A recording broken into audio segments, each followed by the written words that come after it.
Hello, welcome to Irish Football Fan TV. Today we are delighted to be invited down to Abbottstown. We're at the home of Sport Ireland and we're going to meet the Irish Powerchair Football Association. They're heading to a World Cup now next year in Australia, and their gaffer Donald has invited us down and invited us to train with them. So we're going to go ahead and give it a go. So here we go.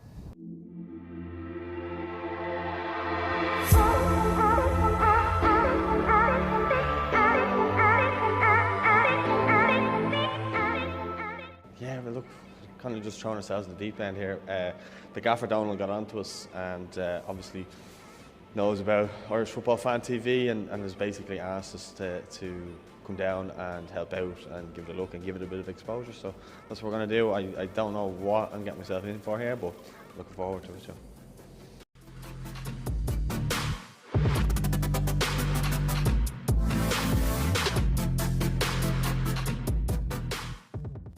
Hi, it's Donald. How are you? Yeah, Paul, nice to meet you. How you doing?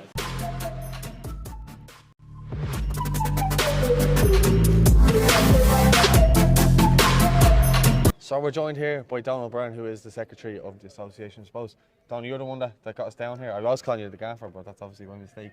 Tell us a bit about what you guys are doing, and I know you're trying to raise funds for Australia next October. That's right, Paul. Yeah, obviously, there's two teams going to Australia next year for the World Cups, the women's national team, but we're also going next October. Our World Cup had been postponed twice due to COVID, so it's rescheduled and everything looks good that we're going there next year. So here today we're training. We train monthly. We'll probably step that up again then as we get near the tournament. Powerchair football is a sport for people who use motorised wheelchairs. We have, we run leagues here in Ireland, leagues and cup competitions, and then we have a national team as well. We're going to the World Cup. We were last at the World Cup in Florida in 2017. We came sixth. We qualified in Finland in 2019 to go to this World Cup in Australia. We won the bronze medal. We came third. So we're looking at putting in a good performance when we touch down in Sydney.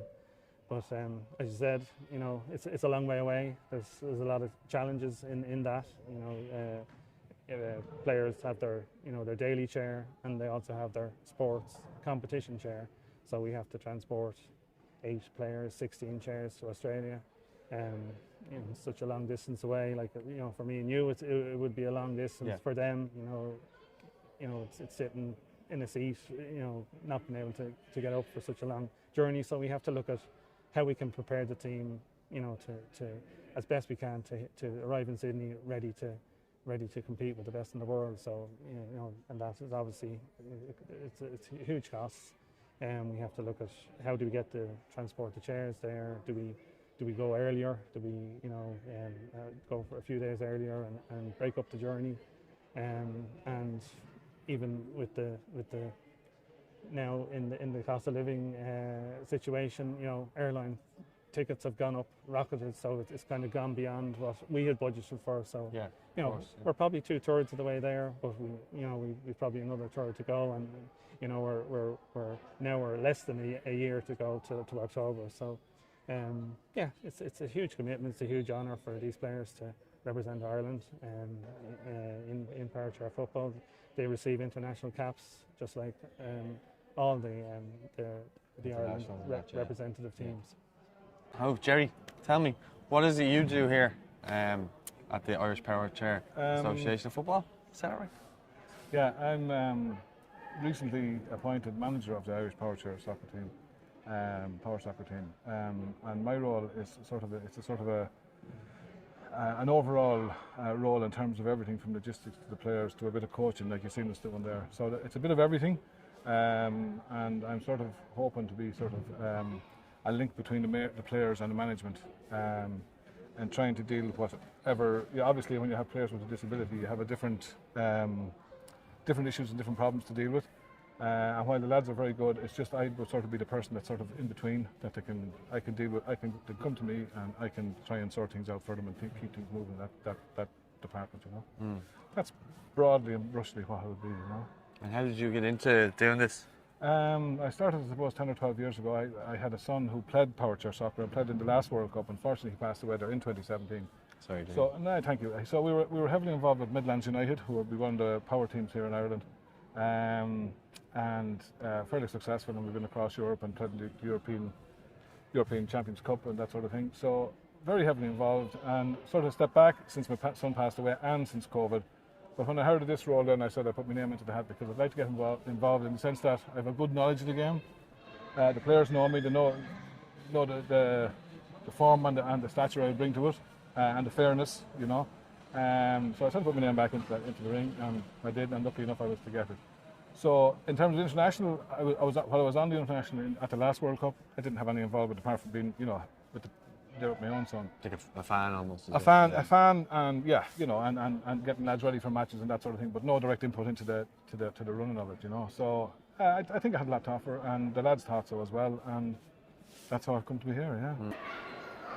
Down. It's heavy enough. Yeah. And did you be baiting that with the chair? Oh yeah. Yeah. Let them Here, I'll let you hold up. Now, here, I'm awkward enough as it is now. And I injured myself in my match yesterday. All right. Oh. Now, here, did they strap in, is it? Yeah. I told you I was awkward. Fair play. And then the belt.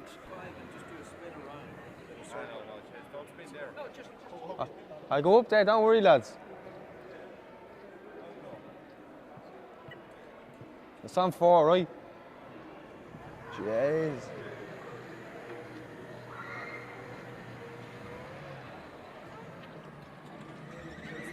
Yeah, I'd move out of the way there. I'm going for my last one. We're going up to 5. I'm going up and I will. Huh? I think you might substitute me out. What? Yeah. I'll get the attacking team. If they come down to you, they won't come in and tackle you. They'll just try and shoot past you. So you'll just be trying to stop the ball rather than stop the ball. Like that? Okay? Like that, yeah. Okay. You go in that goal I reckon I could do that, yeah. You go in that goal there. Can I keep it on this speed? I don't have to go faster. Go on the speed you want. Wherever you're comfortable. All right, Mike. What is it, bud? You put your guard there. All right, you stay beside me then, right? Oh, look, they're coming over to marking you. Is he with us? I'll just, oh, shit. I'll tip it to you, right? I'm woeful at this. That's your team now. There you go. What a pass.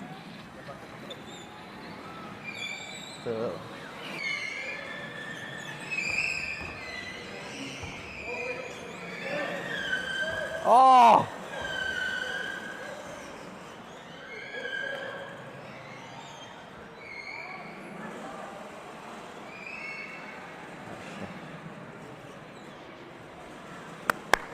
Well done. Good man. Oh shit. Had it covered. Had it covered. Uh-oh. Is it our ball now? No, he kicked it out. Is she offside? Great play! Oh! Unlucky, lads. Good play. I'll just tip it to you again, yeah? Power. There you go. Oh, shit. Oh, what a save! Sorry, lads. That was our fault there. Shocking goalkeeper. I'll do that, yeah. I'll do that. Ah. What a save!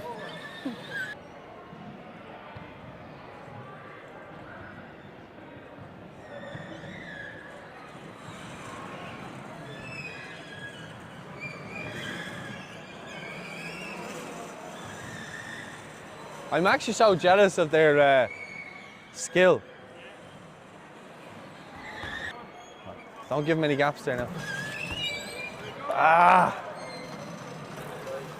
Got caught.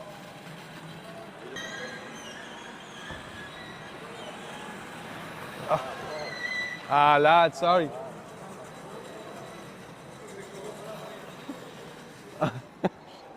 Sorry, lads. Fuck, I thought I was in a good position. I was better when I was facing forward. This sideways position, I thought I was making it. No. Well done, great. Great defending. Sorry about that last goal. Ah, bollocks. Oh, fuck. With Tom Donoghue, who's the captain of the Irish Powerchair football team. And yeah, in fairness, we played a game there and he bailed me out twice. And then I crashed into him. So, but anyway, listen, tell me, I suppose, what it's like playing this and how much you're looking forward to playing the World Cup. Would this be your second World Cup? Yeah, it'll be my second, yeah. Yeah, so tell us kind of how you got into it and what it means to you. My mother found out about it and we went down to Shy when I was only 11. And ever since I've loved the sport. And then my first time playing for Ireland was at an under-18s tournament, for an under-16s Irish team. And then I went to one of the Euros and then the World Cup and then Nice. And where are you from? Offaly. Offaly, yeah. Kinniton in Offaly. And do you make the journey down here Yeah. or wherever the team train? Yeah. Is it always here or is there other places? No, it's different places. Yeah. Yeah. And tell me, your dad's the coach there. How's that? Do you like having him as the coach, or is it frustrating? He expects more from me, obviously. He knows how good I can be, so he probably expects more from me. Yeah. And then my brother also plays as well. I saw you scored against him. Yeah. Do you like that? Yeah. What was I going to say? You know, the lads were telling me there you finished top 6 last time in the World Cup. Yeah. You're hoping to go a couple better. Yeah. What's your ambition for this World Cup? Probably winning or top 3 would be good now. Yeah. You feel like you could win it? Yeah. No harm. No fear of anyone else. No. Getting to the final would be good now. Yeah. If you get to the final, I'd be able to tell all my mates that I trained with the team that got to the final. Yeah. That'd be my claim to fame, you know. But listen, Tom, I want to wish you the best of luck in the tournament. I'll probably be back down. I might get a little training session in before he's head off next October. But listen, you're a legend. Thanks for bailing me out there, all right? No problem. Good man. Joined by Emer O'Sullivan, who is another player from the Irish Powerchair football team. And yeah, I suppose, Emer, how much are you looking forward to the World Cup? Oh yeah, it's going to be amazing. It's going to be a great opportunity to go see the best, meet the best players from nations around the world. It's going to be fantastic. Very excited about it. You must be almost at this stage just dying to get to it because you've had to wait so long because of the break with COVID and everything else. Yeah. I think it was postponed from 2019. Yeah, well, our last international was in 2019, so yeah, it's going on 4 years. So yeah, itching to get back on the pitch now, show what we can do. Yeah, that's literally a World Cup going back as every 4 years to play. I suppose, how did you get into this and you know, how long have you been playing it for? So I've been playing now 10 years. I actually went to see the 2011 World Cup. I went to support it. My cousin was playing. Where was that? So that was in Paris. Oh, so nice. I went over to watch that, and when I saw it, I was like, oh, this is something now I could get in on. This is exciting, fast paced. So then I was hooked. When I came back the following year, I started playing. Brilliant. And I suppose with this, you get to travel all over the world. I know I thought you were visiting or whatever, but it must be great for your family to come and be able to watch you in the World Cup now, hopefully next year. Yeah, Sydney will be a big trip, but yes, hopefully we'll have good Irish support over there behind us, so yeah. Yeah. And will you be going to the World Cup for the women's national team before I don't then? know. I'll hopefully get over a bit in advance to see some of that. But yeah, I think we're playing after that, so we're not at the same time. It would have been ideal if we had been lining up. We could have gotten to see some of their games as well, but we still might get there in advance to see it. With a bit of luck, the girls might come down and see us or wish us off before you go as well. I suppose looking around, everyone seems to love playing. There is that little bit of a competitive edge, as I noticed. I was getting a few dodgy looks there when I conceded a couple of goals there. But all in all, it seems to be everyone really enjoys it. As well as that, though, everyone wants to win. Yeah, I think it's training is nice. You're coming, you're getting to hang out with your friends, play, have a bit of fun, but then at the same time get out on the pitch and really battle against each other and fight for the win. It's always nice going home after winning all your games on a training weekend. So yeah, it's competitive but fun as well at the same time. Now, I'm not going to fob.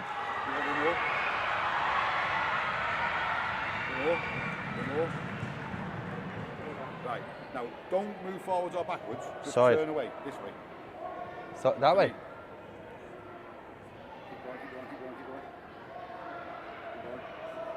I feel like you're up to something here. Now all you got to do, don't go forwards or Yeah, backwards, side, yeah. just spin. Hit the ball. Yes! Get in there.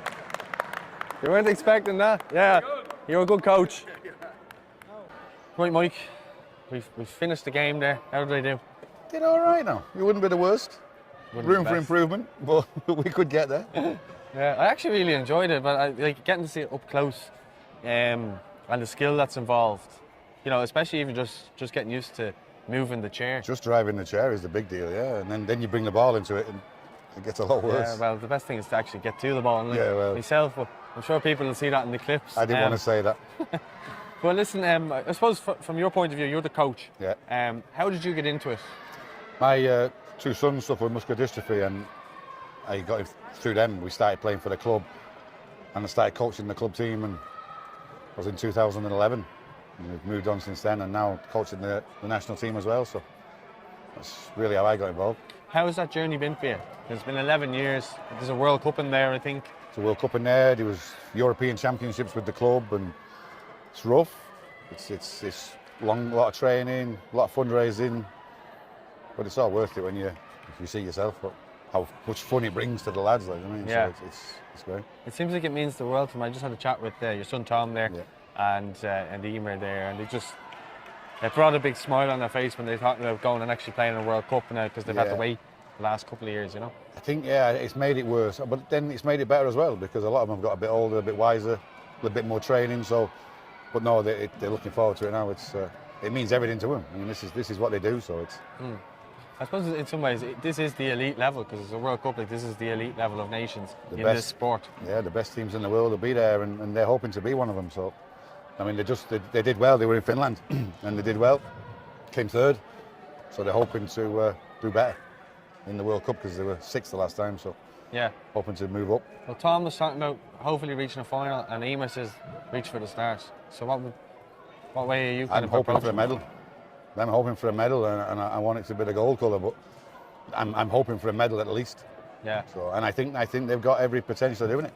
Yeah. Well, let's talk about getting over there, and funding is obviously a big thing to help you get over there. How has it been? And fundraising hard, especially with COVID, and it is hard. And people are good, but because it's a small community of players, you're going to the same people, and you're looking for the same money all the time. And if we go to like the local tournament, not local, but like France and Denmark, a lot of the players drive, so it makes it easy. But going to the likes of Australia, I mean, they need to be in the business class seat. They need the bigger seats, because they can't sit crunched up. A lot of them lads can't bend their legs, so it's just a lot of fundraising. It's hard now. It's the hardest thing for us at the moment. I think a lot of people from the outside looking in don't realise how much goes into the travelling. Like, travelling to Australia alone is expensive. It is, yeah. Never mind bringing all the other. But it's the equipment, and it's the lads' ability and the girls' ability to get into the chairs. And you've got to take two chairs, and it's all cost. It all comes up. So. And Emer had said that, like, when players go over in their chairs, they need that specific chair. They can't just jump into another one. No, because they're kind of specialised for they're set up for them. They're moulded to them. Some of them have moulded back. Some of them, the day chairs especially, they have to be in them. And obviously the football chairs are the same. If you're not in, I suppose every footballer wears his best pair of football boots. That's what I was saying. So I was like, well, a player could actually get boots, like given to him, or new boots or whatever. But they'd be specialised and fitted for them. It's not the case with. No, but we wouldn't even be in a position to have 8 different chairs over there because they would still need their own chairs, their own seats, their own straps. So they have to take them 2 chairs and themselves and a carer, and the list is endless. Yeah. And whenever they travel anywhere, it's the kitchen sink goes with them. It's for sure. It's all worth it in the end. Yeah. Well, look, there's less than a year now to the World Cup. What's the plan now for the next number of months? I think we have one more training session this year in December, and then it'll be 1 to 2 a year, increasing in also all the players will be coming from all over the country down to Dublin to train twice a month, and it'll just get more and more intense now as we get closer. Yeah. How is the process of getting players? Like, do you put out stuff and they come, or do they hear about it and come along, or how does that? Well, we have a league, so the players are picked, obviously hand-picked. They come for trials, try out, get to the team, shortlist. We have a development team that's just starting up now as well. That hopefully will bring players through to this for the next generation of players. But it's predominantly they're picked from the league and then from tryouts. Oh, perfect. Well, listen, I want to wish you the best of luck for the World Cup. Hopefully I'll get down. I might be a bit better next time. Get a few cheeky training sessions in before you come down next time. Or a couple more panels. Well, listen, thanks very much for the time. And I want to wish you the best of luck. Thank you. Yeah, fantastic day. Looks a lot harder than it obviously is. They've got real skills to be able to control the chair the way they do, and obviously get the angles and the power and stuff like that. It's a real skill, and you know, there's such a lovely bunch, and you could see it meant the world for them to come down and just give them the attention that the sport probably deserves and doesn't really get in the country.